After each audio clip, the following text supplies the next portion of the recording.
Et si Dieu n'était pas d'accord avec certaines formes de sexualité, même dans un couple? Et si certaines pratiques que le monde considère normales étaient, aux yeux de Dieu, une profanation de ce qu'il a rendu saint? La sexualité est un don divin, un langage d'amour que Dieu a créé pour unir deux êtres dans l'alliance. Mais ce don sacré, l'ennemi cherche à le corrompre, à le transformer en instrument de plaisir égoïste, de domination ou de destruction intérieure. Cette vidéo n'a pas pour but de condamner qui que ce soit. Au contraire, elle a pour but d'éclairer, de guérir et de restaurer les cœurs à la lumière de la parole de Dieu. Car trop de croyants vivent dans la confusion, entre culpabilité et silence, sans comprendre ce que Dieu attend vraiment dans l'intimité. Dieu n'est pas contre le sexe, il est contre ce que le péché en a fait. Il désire que l'union soit pure, pleine d'amour, de respect et de sainteté. Aujourd'hui, nous allons ouvrir les Écritures et découvrir ensemble ce que Dieu bénit et ce qu'il déteste. Prépare ton cœur, car cette vérité pourrait transformer ta manière de voir la sexualité pour toujours. La sexualité selon Dieu. Dès le commencement, Dieu a établi un cadre clair pour la sexualité.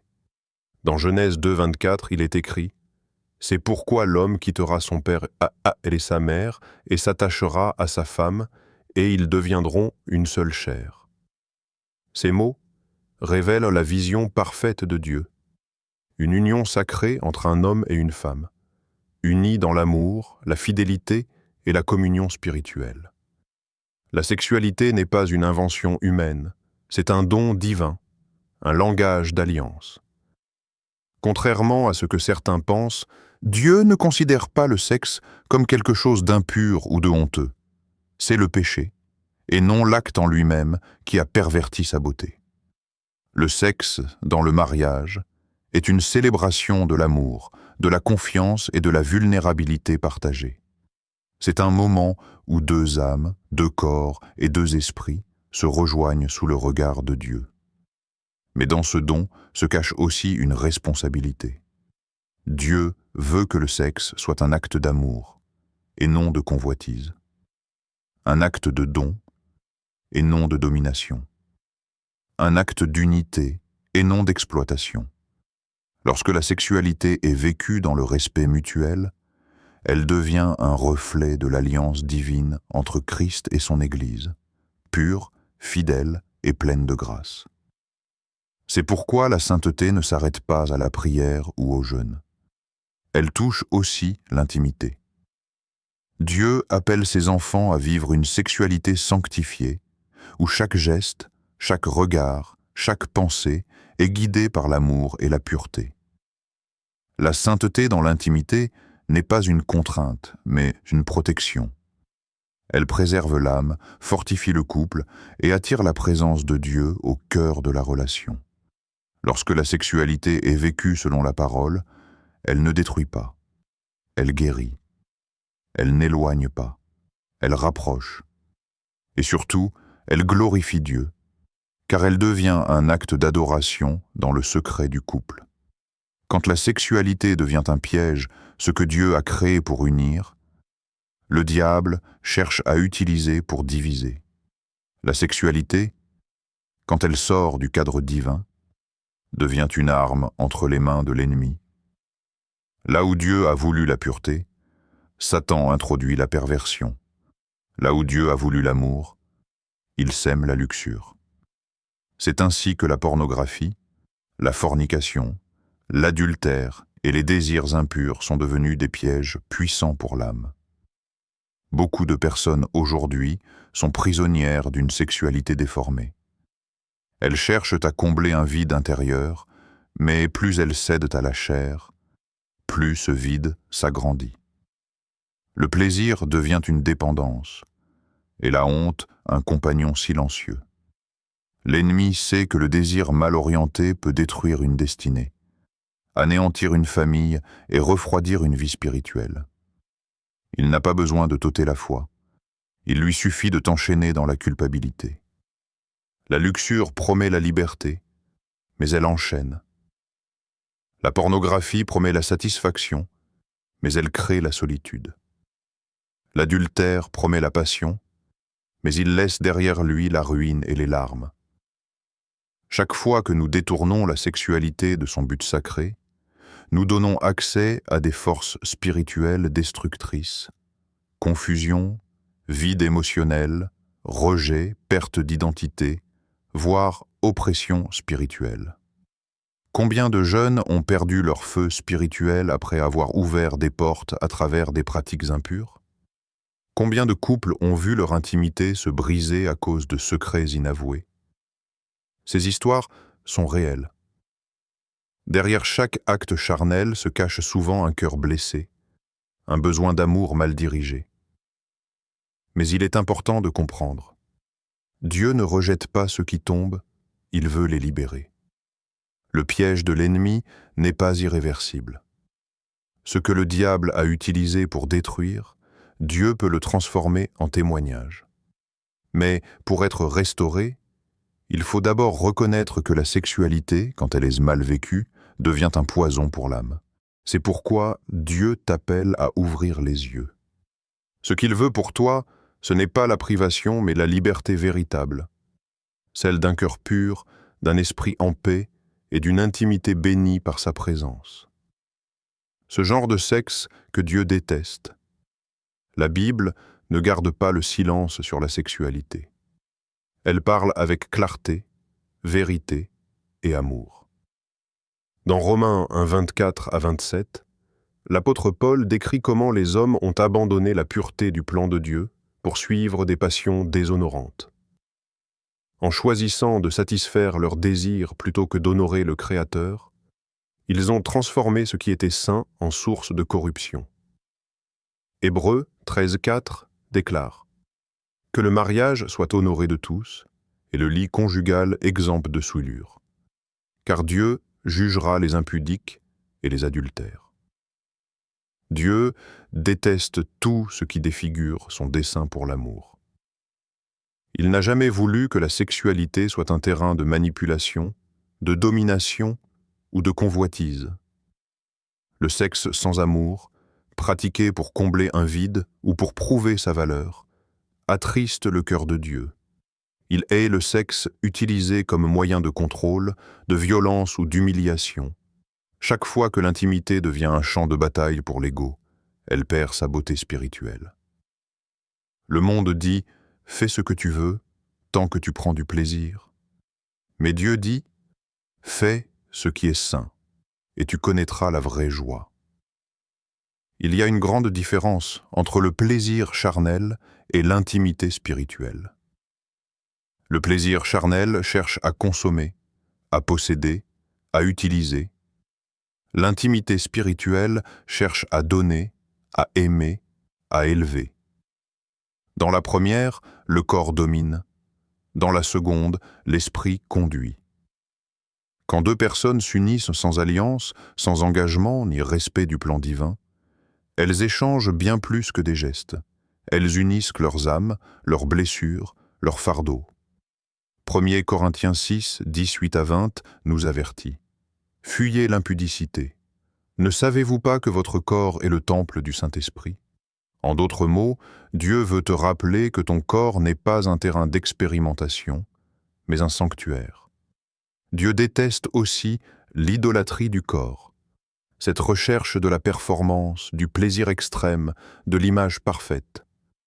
Beaucoup font du sexe un Dieu moderne. Ils y cherchent en la paix, la reconnaissance, la valeur.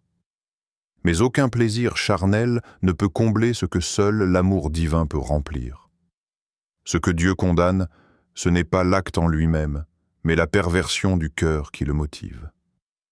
Il rejette le sexe détaché de l'amour véritable, celui qui ne respecte ni soi-même, ni l'autre, ni sa présence. Le Seigneur t'appelle à sanctifier ton intimité, à faire du lit conjugal un lieu de paix, de respect et d'unité. Car là où l'amour et la pureté règnent, Dieu réside. Et lorsque la sexualité est vécue dans la lumière, elle devient un acte d'adoration silencieuse, un reflet du lien sacré entre Christ et son Église. Les conséquences spirituelles. Toute union sexuelle n'est pas neutre.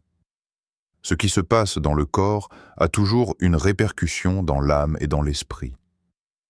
La parole de Dieu nous met en garde. Ne savez-vous pas que celui qui s'attache à une prostituée est un seul corps avec elle? Car il est dit, les deux deviendront une seule chair. 1 Corinthiens 6, 16. Ce verset révèle une vérité spirituelle puissante. Chaque relation sexuelle crée un lien d'âme. Une connexion invisible mais réelle qui unit deux personnes bien au-delà du physique. Lorsque ces liens sont formés en dehors du plan divin, dans la fornication, l'adultère ou des relations impures, ils deviennent des liens d'âme toxiques. Ces attachements peuvent influencer les pensées, les émotions et même la vie spirituelle. Beaucoup essaient d'avancer, de prier, de jeûner, mais se sentent toujours retenus. Pourquoi? Parce qu'ils portent en eux des fragments d'âme d'autres personnes avec qui ils se sont unis. Leur paix a été échangée contre un moment de plaisir, et leur liberté contre une chaîne invisible. Ces liens entraînent souvent une perte de paix intérieure. La culpabilité, la honte et la confusion s'installent. Certains ressentent une lourdeur spirituelle, une difficulté à adorer, à se concentrer dans la prière, ou même à aimer sainement. Ce n'est pas un hasard. L'intimité hors du cadre divin ouvre des portes spirituelles à l'ennemi. Ce qui devait être un lieu d'amour devient un champ de bataille intérieure. Galates 5, 10, 9 à 20 et 1 avertit que les œuvres de la chair, dont l'impudicité et la débauche, éloignent de l'héritage du royaume. Ces pratiques ne volent pas seulement la pureté, elles volent la destinée. Elles détournent le cœur de Dieu, elles obscurcissent la vision spirituelle et elles épuisent la force intérieure. Beaucoup se demandent pourquoi leur prière semble sans effet. Pourquoi leur feu spirituel s'éteint? Pourquoi les bénédictions tardent à venir? Souvent, la racine est là, un attachement impur non brisé. Tant que ces liens ne sont pas confessés et coupés, l'âme reste divisée.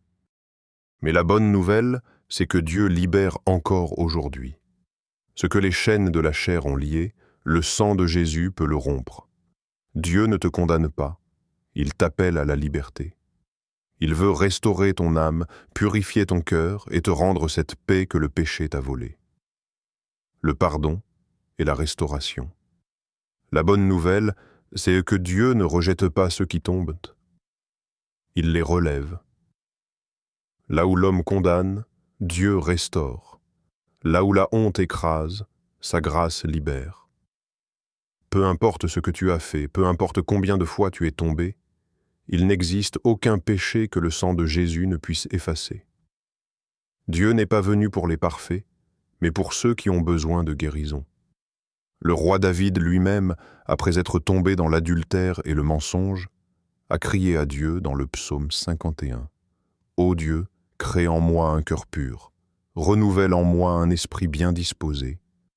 Ne me rejette pas loin de ta face. » Ce cri de repentance sincère a touché le cœur de Dieu. Et de cette chute, David est ressorti transformé, plus humble, plus conscient de la sainteté de Dieu. Ce même pardon est encore disponible aujourd'hui. Dieu ne se lasse pas de pardonner. Ce que tu dois oser faire, c'est venir à lui, tel que tu es. Il ne t'attend pas pour te juger, mais pour te guérir. Même les blessures sexuelles, les traumatismes, les erreurs cachées depuis des années, il peut tout purifier. Car le sang de Jésus ne nettoie pas partiellement, il efface totalement. Beaucoup ont cru que leur faute les disqualifiait du plan de Dieu. Pourtant, la Bible est remplie de témoignages de personnes restaurées. La femme adultère, que Jésus n'a pas condamnée mais à qui il a dit « Va et ne pêche plus ». La Samaritaine, marquée par ses échecs relationnels, est devenue une évangéliste. Même ceux qui pensaient avoir tout perdu ont retrouvé leur dignité entre les mains du Rédempteur. Dieu veut faire la même chose pour toi. Il veut te délivrer de la culpabilité, guérir ta mémoire, restaurer ton image intérieure. Tu n'es pas sale. Tu n'es pas fini. Tu es racheté. Quand tu viens à lui avec un cœur sincère, il efface le passé et t'habille d'épis de sa lumière. La restauration divine, c'est plus qu'un pardon, c'est une nouvelle identité. Dieu te rend capable d'aimer à nouveau, de vivre une sexualité pure, d'expérimenter une intimité bénie dans le cadre qu'il a choisi. Et ce jour peut être le tien, si tu décides d'ouvrir ton cœur à sa miséricorde. Comment vivre une sexualité pure et épanouie? Vivre une sexualité selon le plan de Dieu n'est pas une privation, c'est une liberté profonde. La parole nous rappelle, c'est la volonté de Dieu, votre sanctification, que vous vous absteniez de l'impudicité. Première épître aux Thessaloniciens 4:3 à 5. Cette abstinence n'est pas une punition, mais un chemin vers une intimité plus belle, plus vraie, où le corps et l'esprit sont alignés dans l'amour et la sainteté. La première étape pour vivre cette pureté, c'est la discipline personnelle. Cela inclut la prière quotidienne, la méditation de la parole et la vigilance sur ce que tu consommes, vidéos, lectures, conversations. L'ennemi sait que les yeux et les pensées conduisent le cœur. Garder tes pensées pures est essentiel pour protéger ton âme et tes relations. Philippiens 8 nous encourage que tout ce qui est vrai, honorable, juste, pur, émole, mérite l'approbation, soit l'objet de vos pensées. Apprendre à fixer ton esprit sur ce qui élève plutôt que sur ce qui détruit est un pilier de la pureté. Ensuite, éviter les tentations et les situations à risque est crucial. Cela ne signifie pas que tu te caches du monde, mais que tu choisis activement de ne pas t'exposer à ce qui pourrait te détourner du plan divin. Cela inclut parfois de dire non, de fixer des limites dans les relations et d'être responsable de ton corps comme un temple du Saint-Esprit. 1 Corinthiens 6, 19-20. Pour ceux qui sont dans le mariage ou préparent l'union, sanctifier le couple est vital. La fidélité et l'amour spirituel doivent guider chaque geste, chaque regard, chaque parole. Une sexualité épanouie ne naît pas seulement du plaisir charnel, mais de l'intimité de cœur et d'âme fondée sur l'amour, le respect et la communion avec Dieu. Le mariage devient alors un espace où le corps et l'esprit s'harmonisent dans une relation bénie, joyeuse et sacrée. Enfin, n'oublie pas que la pureté n'est pas un poids, mais une clé qui ouvre la porte à une vie abondante. La sexualité pure libère, guérit, protège et transforme. Elle te permet d'aimer sans peur, de te donner sans regret et de marcher dans la bénédiction de Dieu, sachant que chaque acte d'intimité est un hommage à lui. En appliquant ces principes, discipline, prière, sanctification du couple et vigilance sur le cœur, tu découvriras une sexualité qui ne détruit pas, mais élève, qui ne trompe pas, mais nourrit, et qui ne fane pas, mais glorifie Dieu. Témoignages et exemples bibliques. La parole de Dieu regorge d'exemples qui montrent que tomber n'est pas la fin, et que la grâce divine peut relever même ceux qui ont chuté dans la sexualité. Prenons l'histoire de David et Bethsabée. David, ou un roi, a cédé à la tentation de l'adultère et a commis un acte terrible qui a bouleversé sa famille et son royaume. Pourtant, lorsqu'il s'est repenti sincèrement, psaume 50:1, Dieu l'a restauré.